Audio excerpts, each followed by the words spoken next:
इस वाली last video में मैंने आपको एक्सप्लेन किया था कि किस तरीके से अमेरिका ने सबसे पहले इंडिया पर, फिर उसके बाद लीबिया, 2026 स्टार्ट हुआ नहीं वेनेजुएला, और अब ईरान की बारी है। इन सभी पर अटैक करने का एक ही रीजन है, वहां के पेट्रोलियम रिजर्व को अपने कब्जे में लेना, ताकि वो अपने डॉलर को स्ट्रॉन्ग कर सके। तो ये जो डॉलर का पूरा खेल है पूरी दुनिया में, ये कहां से स्टार्ट हुआ, आज की इस वीडियो में मैं आपको एक्सप्लेन करने वाला हूं। आज के टाइम पे जो सुपर पावर है अमेरिका, ये एक टाइम पर कॉलोनी हुआ करता था ब्रिटेन का, और ब्रिटेन एक पावर सिंबल है इंपीरियलिज्म का। और इस इंपीरियलिज्म की वजह से दुनिया में इन्होंने हर जगह अपनी कॉलोनीज बनाई हुई थी, चाहे वो अफ्रीका हो, चाहे वो एशिया हो, और चाहे वो अमेरिका हो। 1776 में एक डिक्लेरेशन पास होता है, डिक्लेरेशन ऑफ इंडिपेंडेंस, जिसके बाद अमेरिका को आजादी मिल जाती है ब्रिटेन से। और फर्स्ट वर्ल्ड वॉर तक आपको अमेरिका का कोई भी रोल देखने को नहीं मिलेगा इंटरनेशनल पॉलिटिक्स के अंदर। जैसे ही फर्स्ट वर्ल्ड वॉर होता है, उसके बाद एक्टिवली पार्टिसिपेट करना स्टार्ट करता है अमेरिका। वहीं पर ब्रिटिश एम्पायर पूरी दुनिया में फैला हुआ था, चाहे वो आज का कनाडा हो, ऑस्ट्रेलिया हो, अफ्रीका की मेजर कंट्रीज हो, इंडिया, बांग्लादेश, पाकिस्तान जैसी कंट्री हो, वो सब एक टाइम पर ब्रिटिशर्स की कॉलोनीज थी। और कॉलोनीज होने के कारण वहां पर पूरी दुनिया में जो भी ट्रेड कंट्रोल किया जाता था, वो ब्रिटिशर्स के द्वारा कंट्रोल किया जाता था।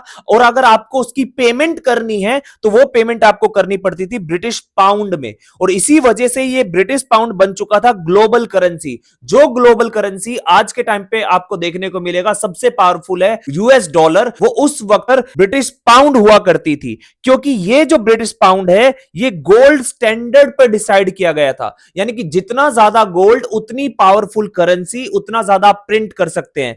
इन सारी कॉलोनी से ब्रिटिश एम्पायर ने क्या काम किया, यहां से इनका गोल्ड लूट कर अपनी कंट्री में ले गए, और जितना ज्यादा गोल्ड ब्रिटिशर्स के पास आया, उनकी करेंसी उतनी ज्यादा पावरफुल हुई। यानी कि एक तरीके से ये करेंसी का फ्लो हो गया ब्रिटिश एम्पायर के अंदर, और साथ के साथ इन्होंने पूरी दुनिया का जो ट्रेड है वो डोमिनेट कर लिया। और सेम चीज आज आपको देखने को मिलेगी, जो डोनाल्ड ट्रंप कर रहे हैं पूरी दुनिया में, वो यही चीज कर रहे हैं। 1914 में वर्ल्ड वॉर फर्स्ट स्टार्ट हो जाता है, और जिसकी वजह से जो ग्लोबल करेंसी का पावर गेम था वो शिफ्ट होने लगता है। क्योंकि ब्रिटेन को अब बहुत ज्यादा पैसों की जरूरत पड़ती है अपना ये वर्ल्ड वॉर लड़ने के लिए, जिसकी वजह से वो हैविली रिलाय करता है अमेरिका के ऊपर, अमेरिका से लोन लेता है। और ये वही अमेरिका है जो अभी तक इंटरनेशनल पॉलिटिक्स में एक्टिवली पार्टिसिपेट नहीं कर रहा था, लेकिन इस वॉर के स्टार्ट होने की वजह से अब वो एक्टिवली पार्टिसिपेट करने लग जाता है। और अमेरिका यूरोप को बहुत अच्छा खासा लोन देता है,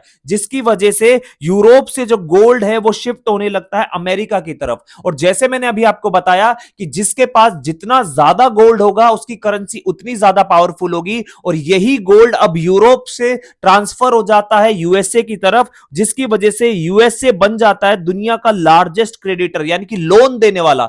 हर कंट्री को वो धीरे धीरे लोन देना स्टार्ट कर देता है, और उसी की वजह से गोल्ड अमेरिका के पास बहुत ज्यादा क्वांटिटी में आने लगता है। और इसी का फायदा उठाकर अमेरिका एक इंडस्ट्रियल पावर हाउस बन जाता है, क्योंकि यहां पर वर्ल्ड वॉर की वजह से अमेरिका को कोई लॉस नहीं होता, लेकिन यूरोप में बहुत ही बड़ा लॉस होता है, चाहे वो ह्यूमन का हो, चाहे वो फाइनेंस का हो, चाहे वो डेवलपमेंट का हो। और इसी वजह से आपको देखने को मिलेगा कि जो पाउंड है वो यहां पर सर्वाइव तो कर जाता है, बट वो टेम्परेरीली सर्वाइव करता है, क्योंकि धीरे धीरे ये जो करेंसी का पावर गेम है वो पाउंड से शिफ्ट होकर वो डॉलर की तरफ जाने लगता है। अब मैं जो आपको बताने जा रहा हूं उसको बहुत ही ध्यान से सुनिएगा। देखिए, वर्ल्ड वॉर फर्स्ट खत्म होने के बाद वर्ल्ड वॉर सेकंड स्टार्ट होता है, जो आपका चलता है 1939 से 1945 तक। ये वॉर बेसिकली दो मेजर ग्रुप्स के बीच में था, जिसे हम कहते हैं एलाइड एंड एक्सिस। एलाइड की तरफ थे United kingdom, USA, France and Soviet union, जिसे हम यूएसएसआर भी कहते हैं। वहीं एक्सिस की तरफ था जर्मनी, इटली एंड जापान। अब यहां पर अमेरिका एटॉमिक बॉम्ब ड्रॉप करता है जापान की दो मेजर सिटीज हिरोशिमा, नागासाकी पे, और उसी के बाद ये वॉर पूरा का पूरा खत्म हो जाता है। पूरी दुनिया को एक चीज रियलाइज हो जाती है कि अभी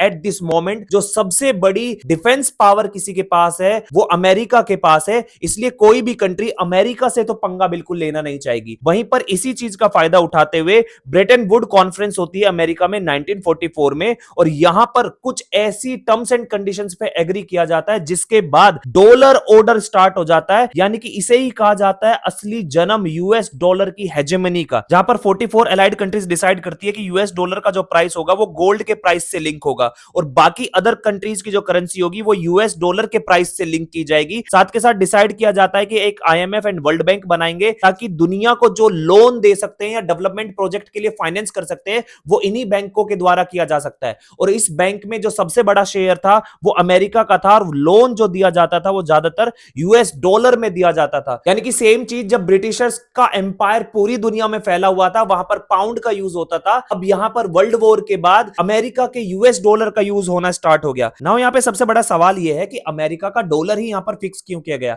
उसके मेजर 3 रीजन है। देखिए सबसे पहला रीजन यह है कि अमेरिका के पास लगभग दुनिया का 70% गोल्ड था, क्योंकि मैंने जैसे पहले बताया जब फर्स्ट वर्ल्ड वॉर हुआ था ब्रिटेन को पैसे की जरूरत पड़ी थी तो वो बोरो किया गया था अमेरिका के पास से और यूरोप से गोल्ड शिफ्ट हो गया था अमेरिका के पास। धीरे धीरे अमेरिका के पास सारा गोल्ड चला गया। वहीं पर यूरोप और जापान जो है इस सेकेंड वर्ल्ड वॉर में डिस्ट्रॉय हो गए थे, चाहे वो फाइनेंशियली है, चाहे वो ह्यूमन रिसोर्स है, चाहे वो डेवलपमेंट के बेस पर हो, वो काफी पीछे हो गए थे। उनको फाइनेंशियल एड की बहुत ज्यादा जरूरत थी। और तीसरी चीज थी, इस पूरे वॉर में अगर कोई कंट्री थी जिसको इंपैक्ट नहीं हुआ था किसी भी तरीके से, वो था अमेरिका। अमेरिका को सिर्फ फायदा ही फायदा हुआ, चाहे उसके आर्म्स के बेसिस पे हो क्योंकि उसने एटॉमिक बॉम्ब अचीव कर लिया था, या उसके फाइनेंशियल सिस्टम की वजह से हो। वर्ल्ड वॉर सेकंड खत्म होने के बाद दुनिया में स्टार्ट हो जाता है कोल्ड वॉर, जो चलता है आपका 1991 तक। अब यहां पर ये जो कोल्ड वॉर था ये एक आइडियोलॉजिकल वॉर था बिटवीन कैपिटलिस्ट एंड कम्युनिस्ट, जिसकी वजह से पूरी दुनिया जो है वो दो पार्ट में डिवाइड थी,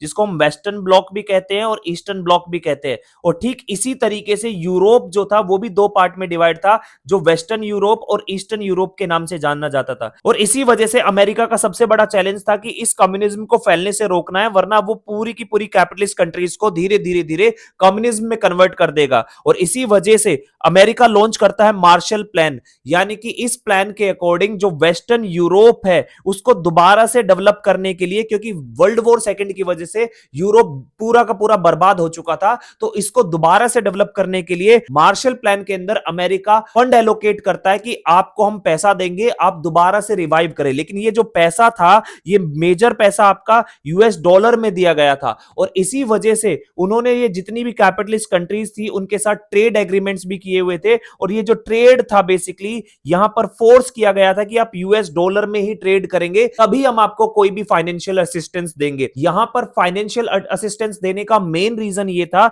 कि अमेरिका को अपने मिलिट्री बेसिस बनाने हैं टू काउंटर कम्युनिस्ट कंट्रीज, खासकर आपका रशिया जो है उस टाइम पर इसको यूएसएसआर के नाम से भी जाना जाता था उसको। और इसी की वजह से उन्होंने धीरे धीरे सारे के सारे जो ट्रेड रूट्स है उसको सिक्योर कर लिया और दुनिया पर इन्फोर्स कर दिया इनडायरेक्टली कि आप डॉलर सिस्टम को ही अडॉप्ट करें। आपकी कोई भी एग्रीमेंट होगा, कोई भी ट्रेड होगा, किसी भी तरीके का लोन दिया जाएगा वो आपका डॉलर में ही दिया जाएगा। इसी वजह से धीरे धीरे डॉलर जो है वो दुनिया की रिजर्व करेंसी बन गया और ट्रेड के लिए यही करेंसी यूज की जाने लगी। मेजरली ये जो करेंसी है ये इंटरनेशनल ट्रेड के लिए यूज की जाती है या फिर किसी भी सेटलमेंट के लिए। यानी कि इसको ऐसे समझिए, अगर आप लोन ले रहे हैं या लोन की रीपेमेंट कर रहे हैं तो भी आपको डॉलर में करना पड़ेगा। आप अगर व्यापार कर रहे हैं, ट्रेड कर रहे हैं, मान लीजिए अमेरिका से कुछ खरीद रहे हैं या फिर आप किसी अदर कंट्री से कुछ और खरीद रहे हैं, तो आपको डॉलर में पेमेंट करना पड़ेगा, क्योंकि इंटरनेशनल पेमेंट सिस्टम जो है वो मेजरली आईएमएफ के द्वारा देखा जाता है और आईएमएफ की जो शीट है उसके अंदर वो डॉलर्स में पेमेंट होती है। नाउ रिजर्व करेंसी, अगर आपको इंटरनेशनल पेमेंट करनी है तो इंटरनेशनल पेमेंट करने के लिए आपको फॉरेक्स रिजर्व चाहिए और फॉरेक्स रिजर्व में मेजर जो डोमिनेटेड करेंसी होती है वो डॉलर होती है। 1971 में अमेरिका की इकोनॉमी में एक टर्निंग पॉइंट आता है जहां पर वियतनाम वॉर की वजह से और अमेरिका की वेलफेयर स्कीम्स की वजह से अमेरिका बहुत सारे डॉलर्स को प्रिंट करना स्टार्ट कर देता है। वहीं पर जो फॉरेन कंट्रीज होती है वो डिमांड करती है कि अब उन्हें डॉलर नहीं चाहिए, डॉलर की जगह अब उन्हें गोल्ड की जरूरत है, जिसकी वजह से निक्सन जो है एक अनाउंसमेंट करते हैं। यह रिचर्ड निक्सन जो उस टाइम पर यूएसए के प्रेसिडेंट थे, उन्होंने बोला कि अब से गोल्ड कन्वर्टिबिलिटी नहीं होगी, आपको डॉलर ही लेना पड़ेगा, आप डॉलर के बदले गोल्ड नहीं ले सकते। जिसकी वजह से डॉलर जो एक फिएट करेंसी करेंसी बन गया और अमेरिका ने बहुत सारे डॉलर्स का प्रिंट करना स्टार्ट कर दिया, क्योंकि धीरे धीरे पूरी दुनिया में डॉलर की डिमांड बढ़ने लगी थी। क्योंकि जो फाइनेंशियल सिस्टम डिजाइन किया था वो अमेरिका ने इसी तरीके से डिजाइन किया था कि पूरी दुनिया में जो भी पेमेंट होगी अब वो मोस्टली इंटरनेशनल लेवल पे डॉलर में ही की जाएगी। यहां पर बहुत सारे लोगों को लगा था कि रिचर्ड निक्सन की ये जो स्कीम है इसकी वजह से डॉलर जो है वो बहुत जल्दी कोलैप्स कर जाएगा, बट ऐसा नहीं हुआ। उसके पीछे का रीजन है अमेरिका का पेट्रो डॉलर सिस्टम, और यही रियल पावर है अमेरिका। 1974 में अमेरिका सऊदी के साथ एक डील साइन करता है कि अब से सऊदी अरेबिया जो भी ऑयल सेल करेगा किसी को भी, वो सिर्फ यूएस डॉलर में ही पेमेंट लेगा, जिसकी वजह से यूएस डॉलर की डिमांड जो है मार्केट में फिर से बढ़ने लगेगी। क्योंकि किसी भी कंट्री को अगर ऑयल परचेज करना है और सऊदी अरेबिया को पेमेंट करनी है तो उन्हें सबसे पहले डॉलर परचेज करना पड़ेगा, तब उसको वो पेमेंट सऊदी को डॉलर में करनी पड़ेगी। और इसी वजह से डॉलर की डिमांड जितनी ज्यादा बढ़ेगी और डॉलर उतना ही पावरफुल हो जाएगा। और साथ के साथ यह भी कहा गया कि जो भी ओपेक नेशंस हैं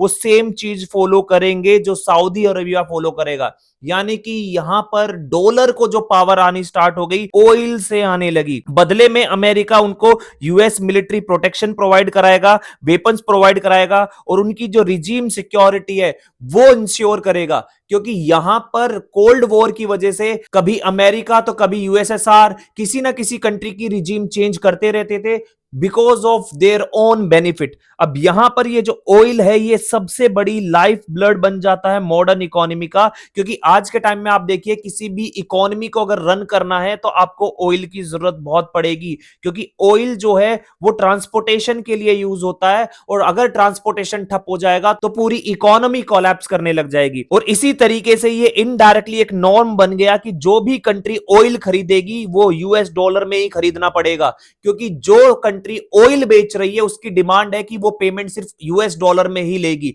और यहां पर अमेरिका का जो ये यूएस डॉलर है ये बच जाता है कोलैप्स होने से, और इंस्टेड ऑफ कोलैप्सिंग ये बन जाती है हेजेमनी, यानी कि दुनिया में हर चीज की पेमेंट अब आपको डॉलर में ही करनी पड़ेगी। और जैसे ही 1990s में यूएसएसआर का कोलैप्स होता है, कोल्ड वॉर खत्म हो जाता है, और कोल्ड वॉर खत्म होते ही ये जो डॉलर है ये एक तरीके से वेपन बन जाता है अमेरिका का। क्योंकि अगर वो किसी भी इकोनॉमी को डिस्ट्रॉय करना चाहे तो वो इस डॉलर की वजह से उसकी इकोनॉमी को डिस्ट्रॉय कर सकता है। और after the cold war US अकेली सोल सुपर पावर बन जाता है, और यहां पर डॉलर की पावर को एक्सपेंड किया जाता है स्विफ्ट कंट्रोल सिस्टम के द्वारा। ये बेसिकली एक इंटरनेशनल पेमेंट मीडियम है। अगर आपको इंटरनेशनल कोई भी पेमेंट करनी है तो आप स्विफ्ट के थ्रू करते हैं। साथ के साथ अमेरिका ने काफी सारी कंट्री पे सैंक्शंस लगाना स्टार्ट कर दिया। अगर जो भी कंट्री अमेरिका की बात नहीं मानेगी वो उस कंट्री पे इकोनॉमिक सैंक्शंस लगा देगा। और इकोनॉमिक सैंक्शंस लगाने का मतलब यह है कि कोई अदर कंट्री उस कंट्री के साथ अब ट्रेड नहीं कर सकती। सेम चीज ईरान के साथ किया गया, सेम चीज रशिया के साथ किया गया, सेम आपको देखने को मिलेगा नॉर्थ कोरिया के साथ किया गया। अमेरिका इस तरीके की चीजें करता रहता है। रिसेंटली डोनाल्ड ट्रंप भी काफी सारी कंट्री के साथ टैरिफ जो गेम है ये एक तरीके का सैंक्शन यूज कर रहा है। आईएमएफ की भी कुछ कंडीशंस थी कि आप जो पेमेंट करेंगे वो डॉलर में करेंगे। और ये जो डेट ट्रैप है ये डेट ट्रैप बहुत फेमस है, यानी कि आपको जो कर्जा दिया जाएगा वो डॉलर्स में दिया जाएगा।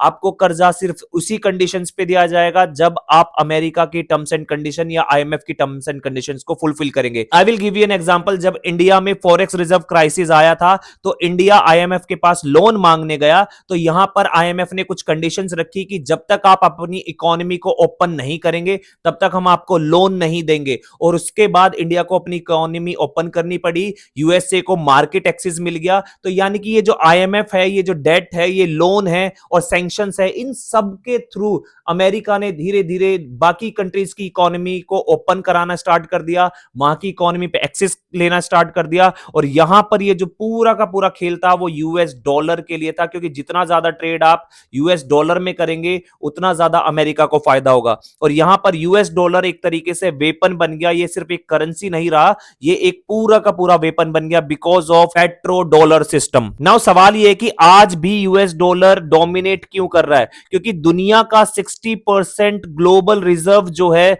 वो डॉलर के अंदर है, और दुनिया में जो ऑयल का ट्रेड होता है 80% के अराउंड वो आज भी यूएस डॉलर में होता है। और इसी वजह से बहुत सारी कंट्रीज ऐसी है जिनको ये अमेरिका का ये सिस्टम समझ में आ गया था, ये गेम समझ में आ गया था और उसकी वजह से वो कंट्रियां डिच करने लगी थी कि अब हम डॉलर में पेमेंट नहीं करेंगे। जिसका एग्जांपल है इराक। इराक में जब सद्दाम हुसैन की रिजीम थी, सद्दाम हुसैन को डॉलर का ये सिस्टम समझ में आ गया था, तो उसने डिसाइड किया कि अब वो डॉलर में ऑयल को सेल नहीं करेगा, वो सिर्फ यूरो में करेगा। जिसकी वजह से अमेरिका ने दुनिया को बोला कि इराक के पास वेपन ऑफ मास डिस्ट्रक्शन है। ये इतना बड़ा झूठ बोलकर उसने वहां पर इन्वेजन किया और सद्दाम हुसैन को पकड़ लिया, जिसके बाद कुछ टाइम बाद उसको फांसी लगवाकर मरवा दिया गया। सेम चीज लीबिया के अंदर हुई। लीबिया में गद्दाफी को समझ में आ गया था सेम सिस्टम, जिसकी वजह से उसने बोला कि अब हम डॉलर में ट्रेड नहीं करेंगे, हम एक नई करेंसी बनाएंगे जो गोल्ड दिनार होगी, गोल्ड बैक करेंसी होगी। और इसी वजह से सेम चीज उसके साथ हुई, वहां उसकी रिजीम को भी कोलैप्स करा दिया गया। ईरान भी सेम चीज कर रहा है कि हम डॉलर में ट्रेड नहीं करेंगे, जिसकी वजह से ईरान पर काफी सारे सैंक्शंस लगा दिए और उसकी वजह से उसकी जो करेंसी है वो कोलैप्स हो गई है। इन्फ्लेशन बहुत ज्यादा हो गया है और कोई और कंट्री ईरान से अगर ऑयल परचेज करती है तो उस पर भी सैंक्शंस लगा दिए जाते हैं। रशिया के साथ भी सेम चीज हो रही है, क्योंकि रशिया अकेली ऐसी कंट्री है जो अमेरिका को चैलेंज कर सकती है। अगर आप रशिया से ऑयल परचेज करते हैं तो आपको डॉलर में परचेज नहीं करना पड़ेगा और यह बात अमेरिका को पता है। इसी वजह से अमेरिका ने रशिया पे भी सैंक्शंस लगाए हुए हैं कि आप अगर रशिया से ट्रेड करते हैं, रिसेंटली डोनाल्ड ट्रंप ने बोला कि 500% का टैरिफ लगेगा अगर आप रशिया से ऑयल परचेज करते हैं, क्योंकि अमेरिका कभी नहीं चाहेगा कि नॉन डॉलर ऑयल परचेज करे कोई भी कंट्री। यहां पर सबसे बड़ा गेम जो हुआ है वो वेनेजुएला के साथ हुआ है। वेनेजुएला का जो ऑयल रिजर्व है उस पर कब्जा कर लिया है अमेरिका ने। अब उस ऑयल रिजर्व को यूटिलाइज करेगा अमेरिका, पेमेंट करेगा डॉलर में और वेनेजुएला को फोर्स करेगा कि अब उसी डॉलर से अमेरिका के जो इक्विपमेंट्स है, अमेरिका का जो सामान है, जो कॉन्ट्रैक्ट्स हैं, जो बिजनेस है, वो सिर्फ अमेरिका के साथ करे और वापस से वो डॉलर अमेरिका में आ जाएगा। और इसी तरीके से पूरी दुनिया पर जहां जहां ऑयल मिलेगा, जहां जहां ऑयल है, जहां जहां डॉलर को बेनिफिट करता है, वहां वहां अमेरिका अपने टर्म्स एंड कंडीशंस पे या तो वहां पर उन पे अटैक कर देता है। आप इस पेट्रो डॉलर सिस्टम के बारे में क्या समझते हैं? कमेंट बॉक्स में जरूर बताइएगा। वीडियो अच्छी लगी हो तो लाइक कर लीजिएगा, सब्सक्राइब जरूर कर लीजिए चैनल, क्योंकि ऐसी डिटेल वीडियो मैं लेके आता रहूंगा। आज के लिए इतना ही, थैंक यू।